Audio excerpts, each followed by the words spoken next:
Hello, folks. Second episode with Brian Sommer in our research agendas, sharing research agendas. He did one earlier. He covered three topics, and I'll let him recap that. I'm going to present on three of mine. Actually, two of his yesterday are part of mine also, but these are three new ones I'm going to present. And I'm going to say right up front, there's good news and bad news here. I did a retrospective of 25 years of cloud applications. NetSuite was born in 1997. And in each of the three topics I present, one is globalization, second is industries and verticalization, and the third is customer base migration. We've not made a significant amount of progress. In fact, as an industry, we really need to take a hard look at. We've been celebrating, oh, we're doing so well, we're doing so well. But when you look at these three areas, a lot of work still to be done. So, Brian, can we go ahead and do you want to recap what you presented, and then I'll start presenting my three. All right. So while you go ahead and load up the shared screen, what I talked about on the previous podcast were three problems that torment the executive committee. One was the war for talent that no one seems to be winning right now, and the second was the ever-present and growing requirements around ESG, both reporting and making progress. And the third were all the questions that executive committees are confronting as they look at AI. So that's what I did on the previous one. If you want to hear about those, go open that version of the Burning Platform. But Vinnie, you're going to talk about three items yourself. Which one are you starting with today? I'm going to start with the whole, in general, if you look at a grid by country, by industry applications, there's a lot of red, unfilled, unsupported, or weak cloud applications available, okay? And you'd think 25 years, we should have made a lot more progress.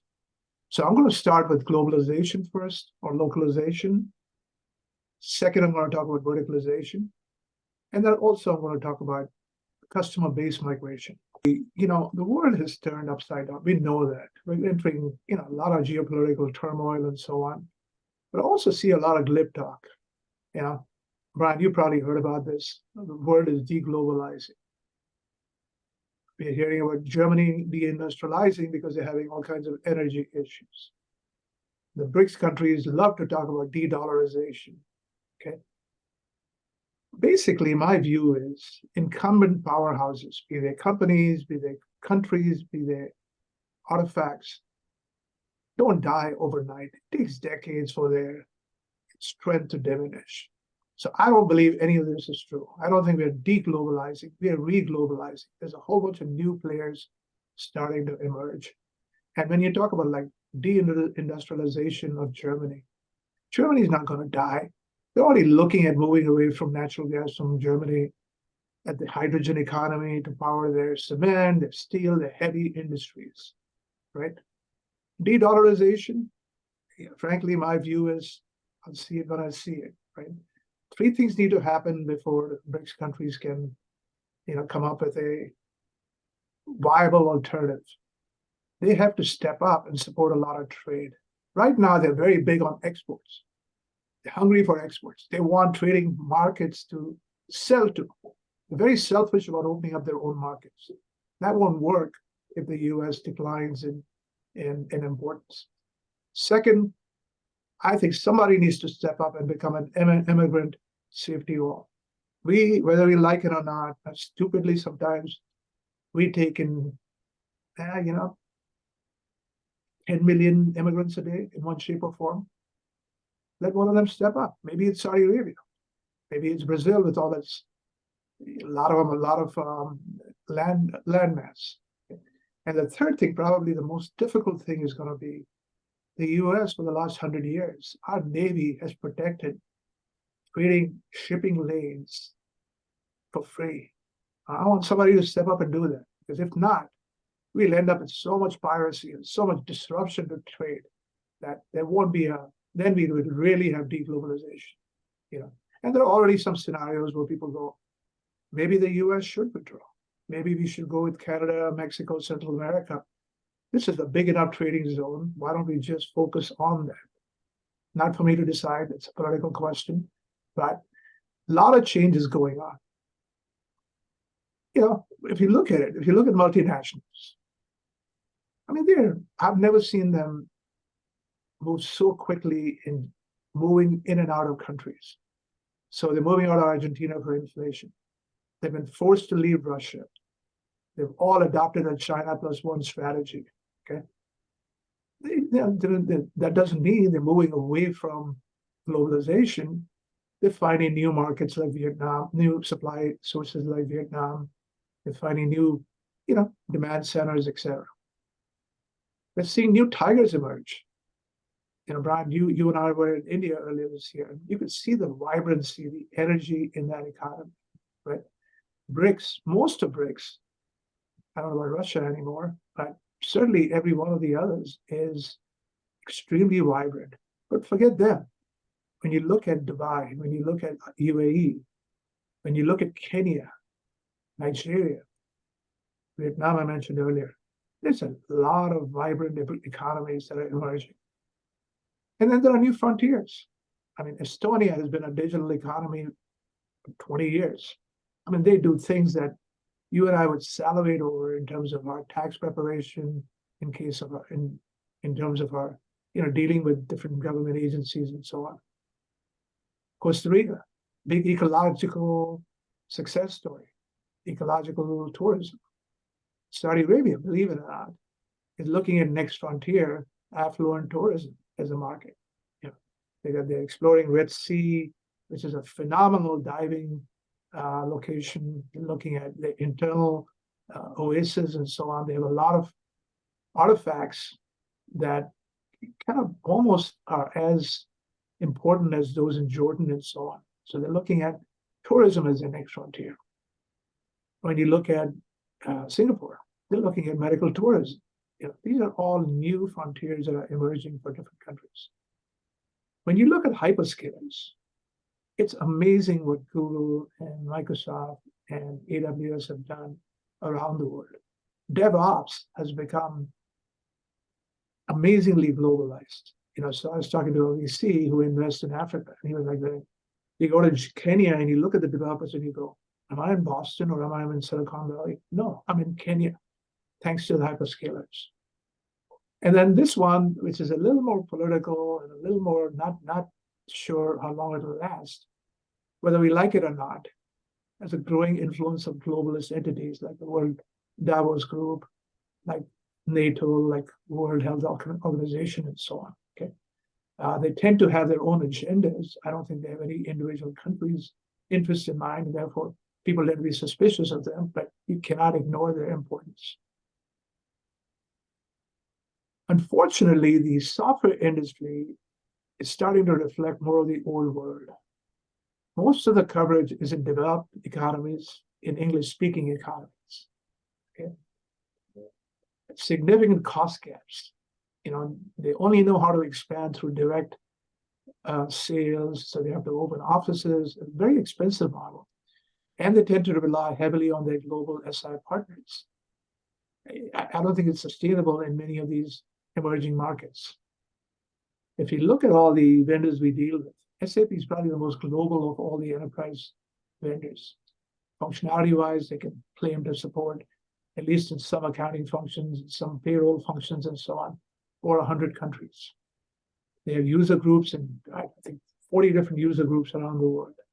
They have development centers and shared service centers around the world. Clearly the most global, both internally and externally, vendor. But we're starting to see vendors like Zoho. I mean, you were with the Zoho group in Chennai, and you heard them talk about their markets. They're doing stuff in Kenya, they're doing stuff in Mexico, they're doing stuff in UAE and so on, not through direct sales, they're doing it through a digital channel. You've dealt with Papaya, which is global. Similarly, they're going after mid-market customers in the emerging economies and starting to do pretty well. But most of this is still back office. There's not enough coverage of operational stuff, customer-facing stuff. So we have a long way to go in terms of localization, globalization, getting ready for this new world of what I call re-globalization. Your thoughts? So let's just stay on this for a moment. The reason the software market looks the way it does, and we have to go back a little and understand this, is that it costs a typical company, it's going to cost them no less than 10 and probably 50 plus $million to move into a new country, depending on the modules they have and whatever. It's not an inexpensive adventure for them. The reason so many of them went to English-speaking markets is if you started in a country like the US or England or Australia, whatever, you found that it was an old strategy called follow the crown.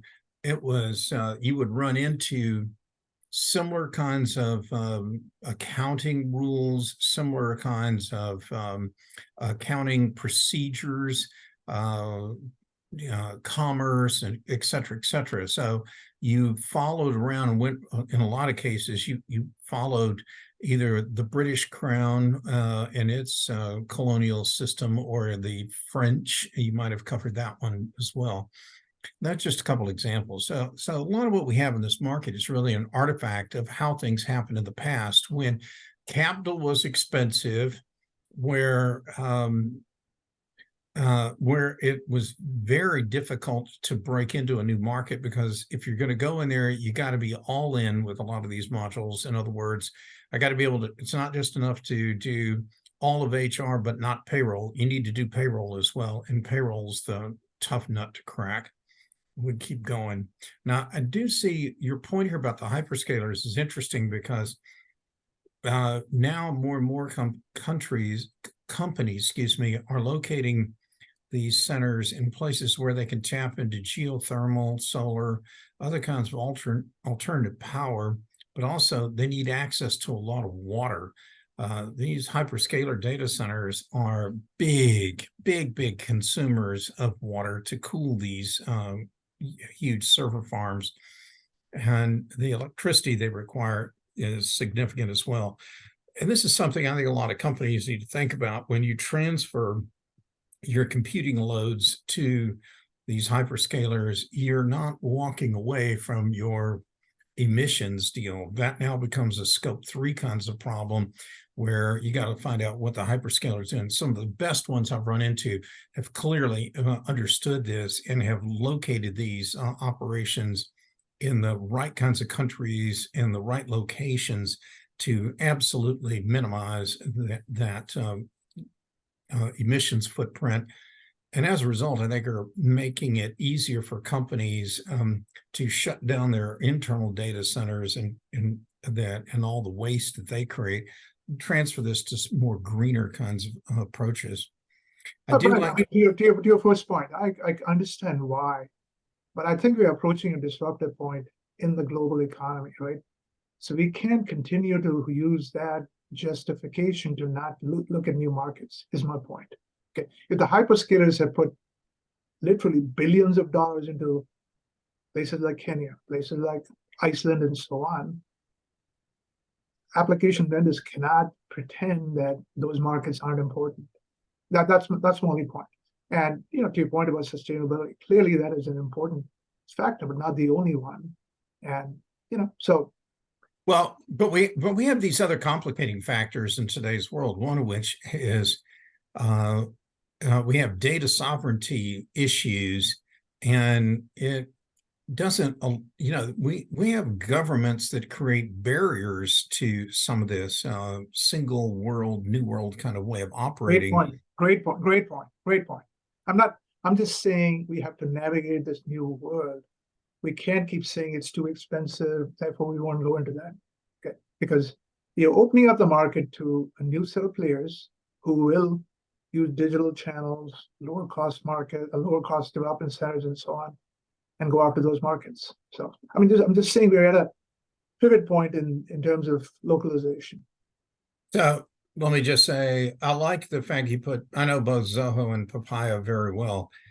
One thing I think it's really worth noting is, as the world changed, the vendors need to really change their economics.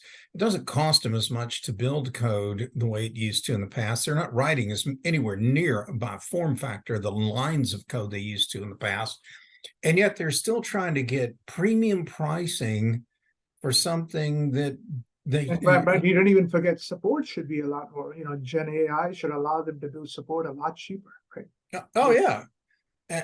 That, and you got to ask yourself, what am I getting for paying all this money when you have companies like Zoho and others who have done great things to reduce friction in the sales process, to simplify contracts, to get the pricing down to something so simple. It's so many, it's a few dollars per user per month for any or all of the applications you want to consume.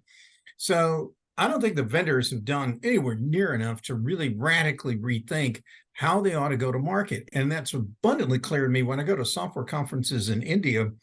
What I notice, there are all these companies that you never see in North America. But one of the things that's amazing is I never see hardly any of the North American vendors at those shows because they're cost prohibitive when you translate that to what you can get for rupees in India from some of the in-country or Asian kinds of firms. They have a different cost model. But the sad thing is, every one of these markets, and not everyone, study the BRICS markets have 50, 100, 200 big companies. Probably can afford even Western pricing. And the Western companies just haven't gone there, right? So let's move on to the next topic. Okay. Industries are just they always morph, right? No industry stays static. They're constantly looking at adjacent markets to expand into. Customer needs keep changing. You use the example of gas-fired lawnmowers. Now we're moving to electric ones.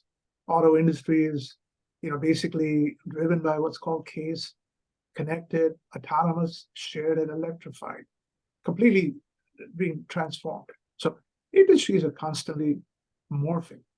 What's happened is in the last 5 years, we've seen dramatic changes in addition to what was normally happening.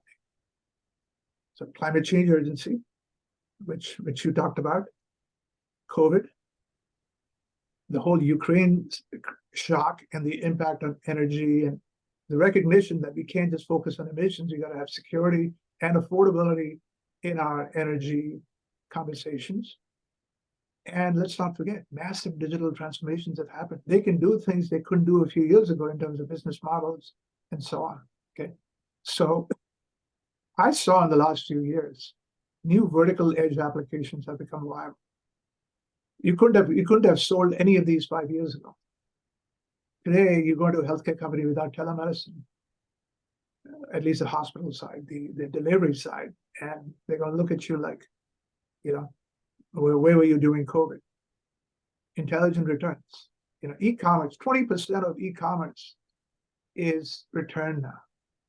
If you're not you can't let store associates decide, oh, I'm going to take this back and I'm going to stock this here and so on. You got to be like Amazon, where you can basically do it online and drop it off at Whole Foods and they take care of the reverse logistics. Or you go to UPS and they take care of the reverse logistics. It's a sophisticated process. It's an application that every retailer, every e-commerce company is looking at. You look at EV battery management. 5 years ago, wouldn't have been a market.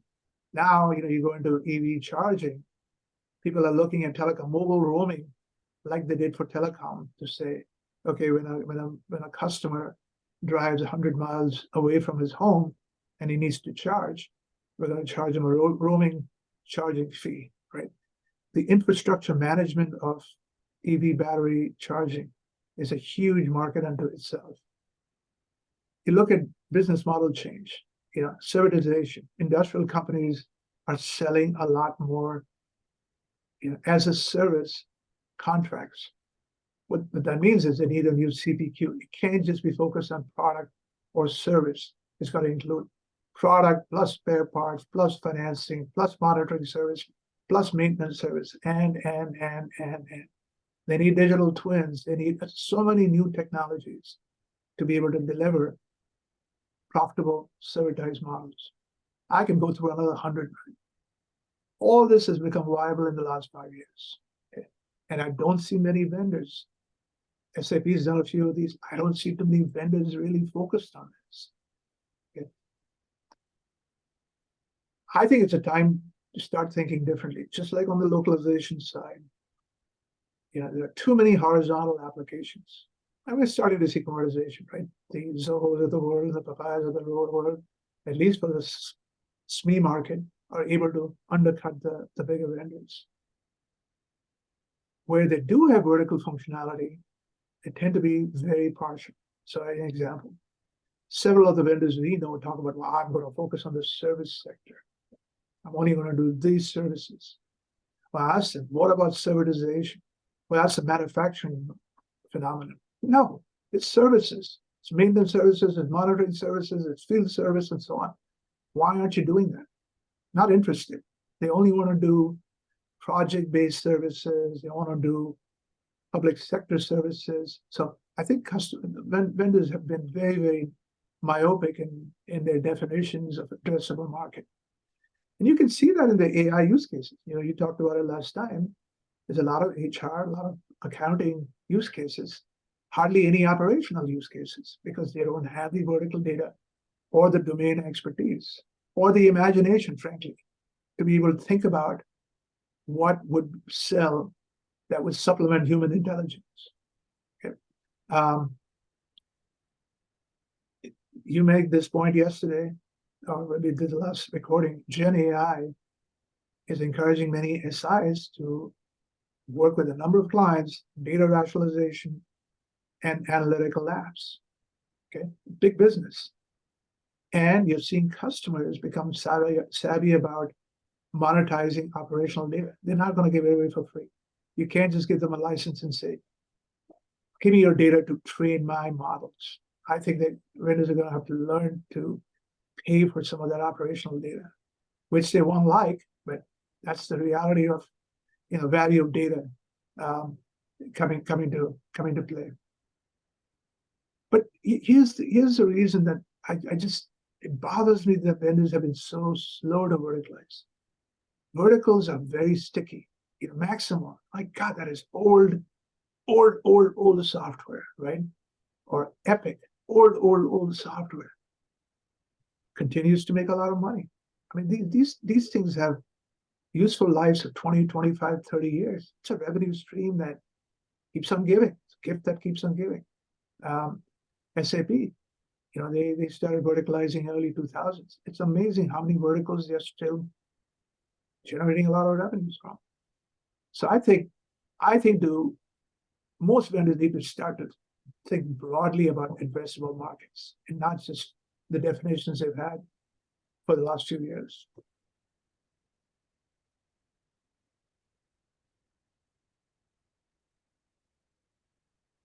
Yes. So, but by the way, let me go back to the previous slide. Any thoughts on verticalization? So, unfortunately, I think a lot of vendors, every time a new innovation occurs in technology, like the current one right now is AI or the cloud before that or what have you, they kind of stop and quit innovating and go back and try and recreate what they've already done under a new environment. So, they're like a little kid that gets distracted when they see something cute, shiny, or whatever right in front of them, and they forget what they're really all about. So, I have a slightly different perspective on that. I think we've seen a brilliant area of architects, just mind-bogglingly smart architects. Hasso Plattner, Larry Ellison, Parker Harris at Salesforce. A bunch of them at Workday in the early years, and even now, right? Cyan and so on. What they haven't developed is a business process, domain expertise, counterpart to this enterprise architect, okay? And therefore, they fall into the trap that you talk about. The platforms get a lot of attention. The business functionality does not get as much attention. And I use the example of Jeff Bezos. Jeff was smart enough to not just call Oracle and say, hey, sell me your warehouse management tool for my distribution centers. He could have. They would have gotten a cloud version of that, and they probably would need 10 times as many staff as they do today. He basically told his staff, reimagine the distribution center. So there's a lot of conveyor belts, there's a lot of Kiva robots, there's a lot of cameras, a lot of sensors. They reinvented the flow. Work is brought to the worker rather than the worker walking for miles and carrying heavy loads and so on. Okay. I don't see application vendors that we know have the guts to do any of that. They don't really reimagine things. And they come up with brilliant architectures, but they need another role. It's called, business process architect, industry architect, whatever. I think it desperately needs that. Well, I'm not going to disagree, but I would tell you that the bigger issue is that I don't think a lot of the vendors do a whole lot of great primary research. They don't spend the appropriate amount of time out at companies and really, really dig into the different, process kind of requirements that a company has. I know a vendor is going to, scream and holler about that observation, but the truth of it is, when I see vendors who pursue things like, insurance underwriting, solutions, those are vendors who are in like the robotic process automation space or the AI process space. They actually do the work, and that's what you got to do. The R&D is actually out at the customer site. It's not in some developmental center in some offshore country. And, it's a whole lot easier to just hang out and hire a bunch of, ex-finance or ex-HR people and have them provide a little bit of context on what you can do incrementally to improve an old, horizontal app. But the vertical ones actually take a lot of work. And without that, Brian, you cannot imagine what to build, right? You can't imagine if you don't understand what the human worker is doing in the distribution center or in the point of sale area, railroad, and so on. Mm-hmm. How are you going to develop an AI application that can supplement that level of knowledge? So I think the imagination is very difficult to get when you just bring in a few resources. So let's be clear for the audience.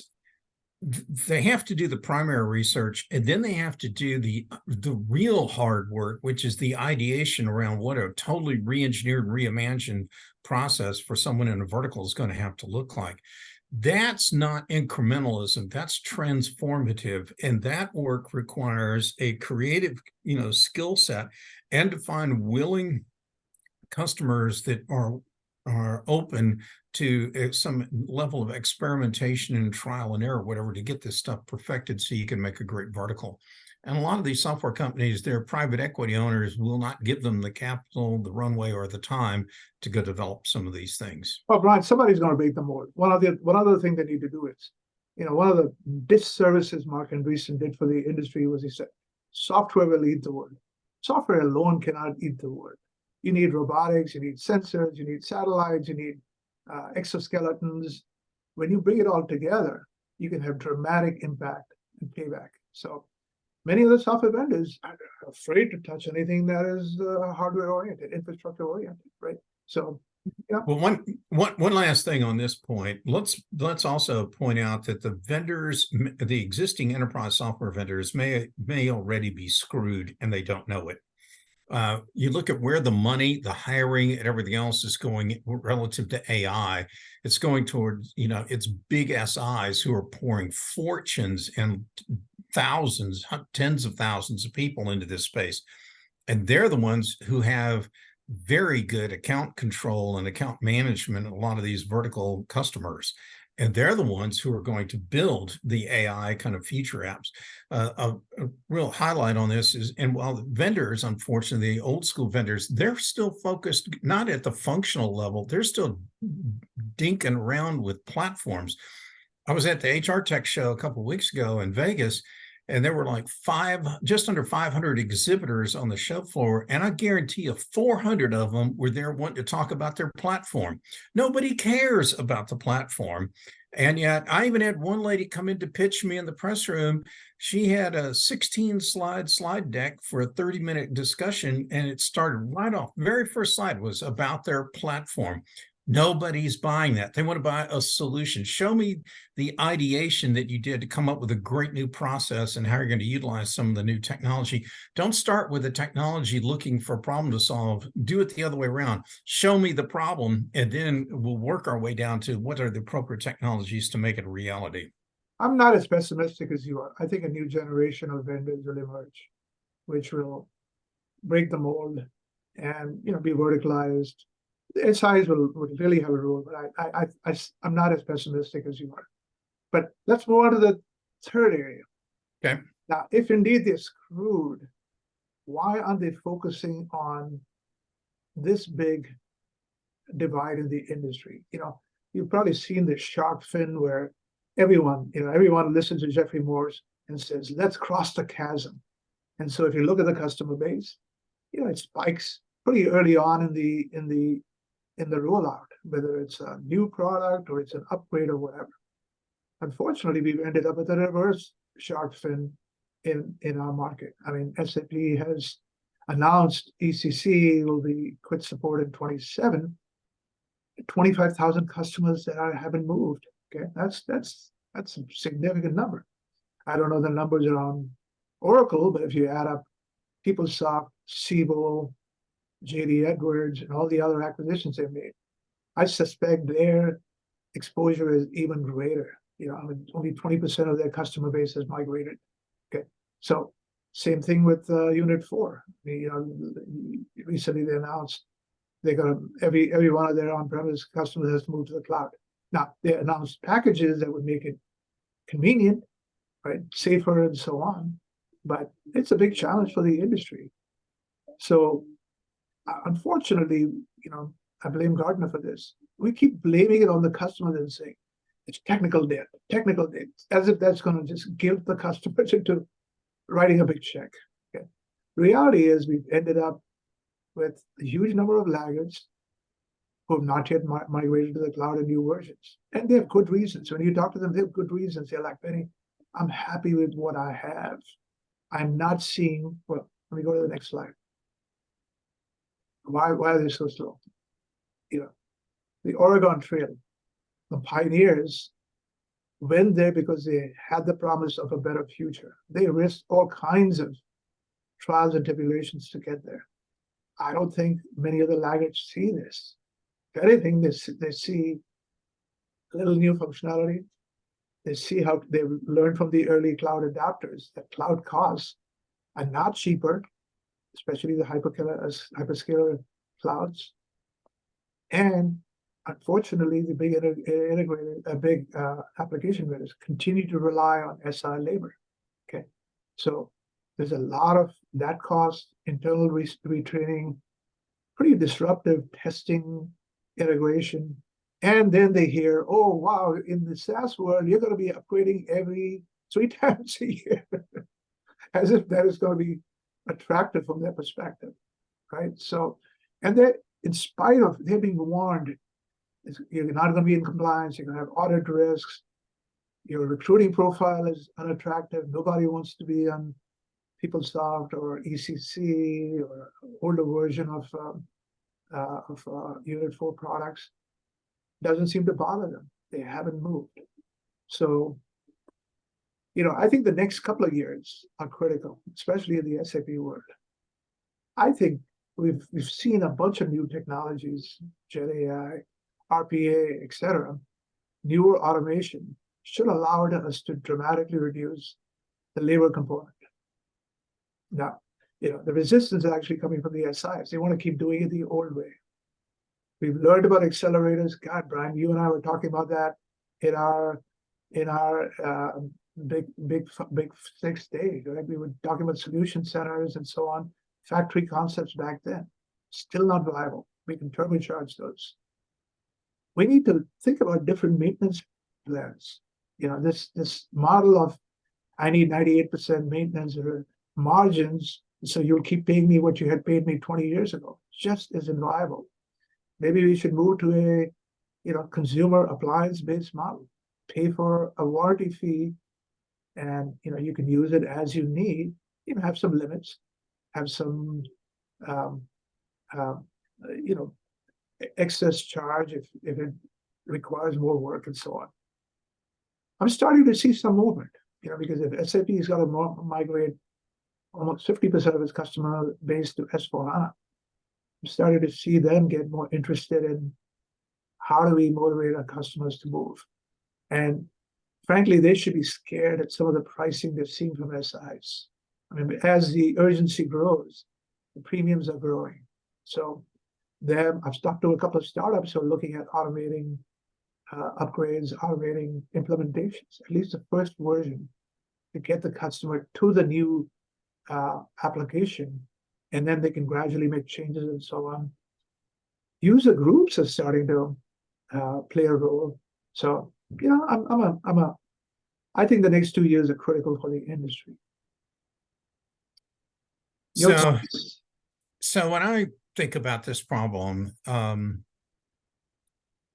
cold hard reality is, I think all the energy that vendors put into trying to coddle, hang on to, and then eventually somehow migrate through a litany of death by 1,000 cuts, trying to piecemeal them up to a new generation deal, is all wasted energy, frankly.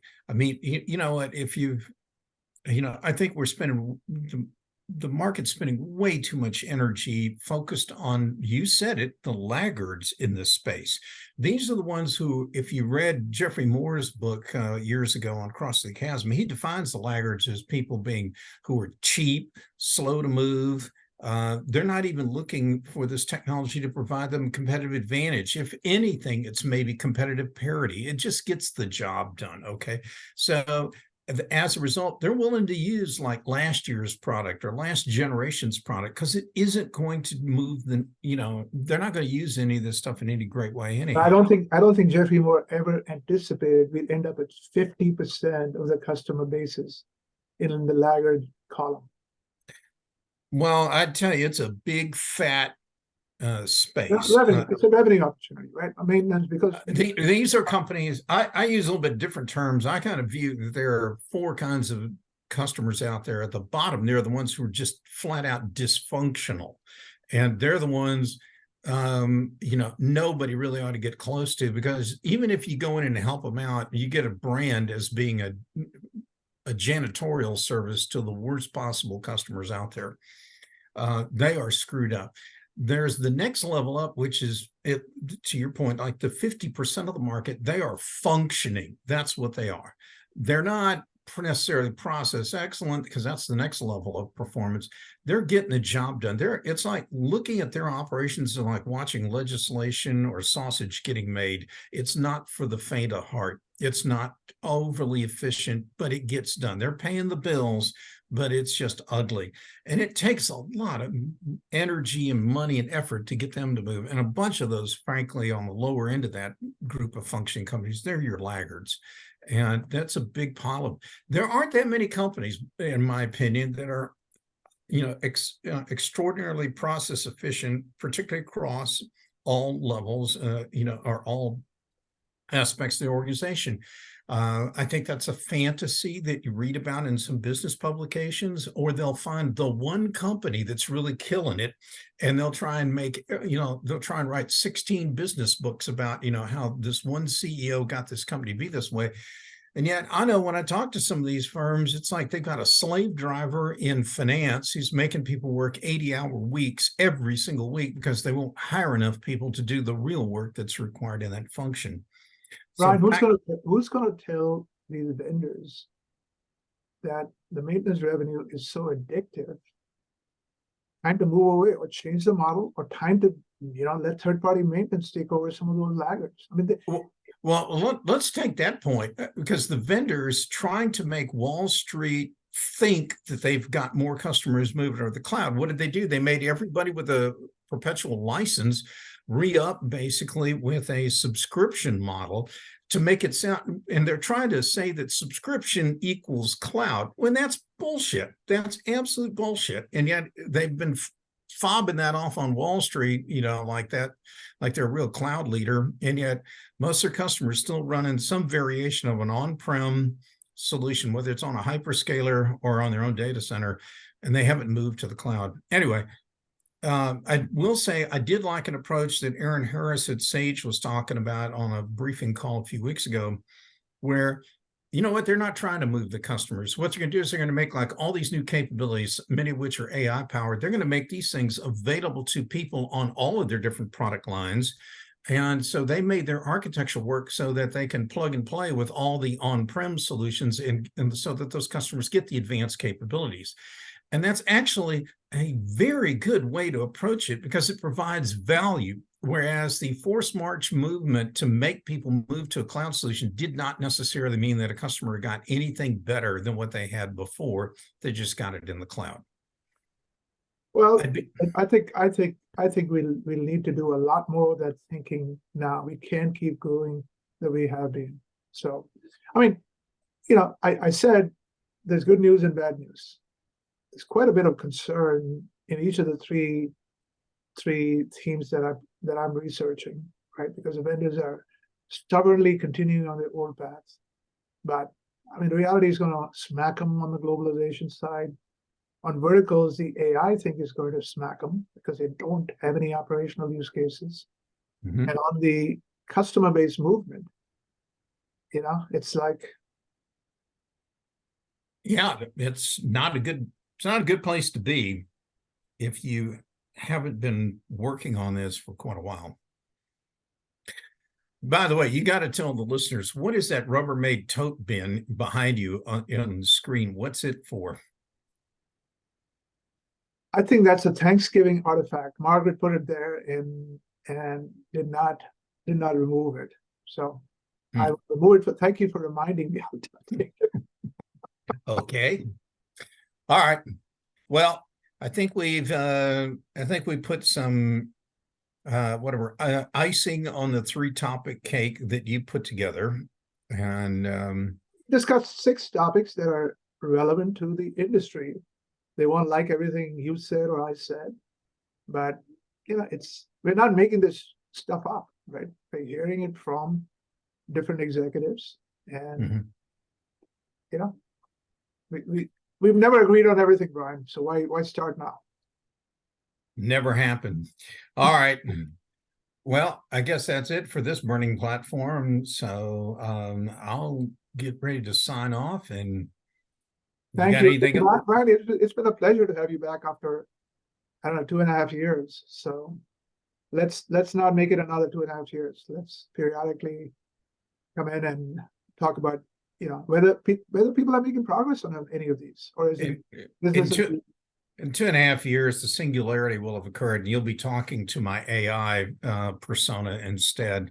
It'll be answering all your questions with. My question is, will it be more sarcastic? Well, mine will have more hallucinations. So, all right. Thank you. Well, with that, take care. Bye.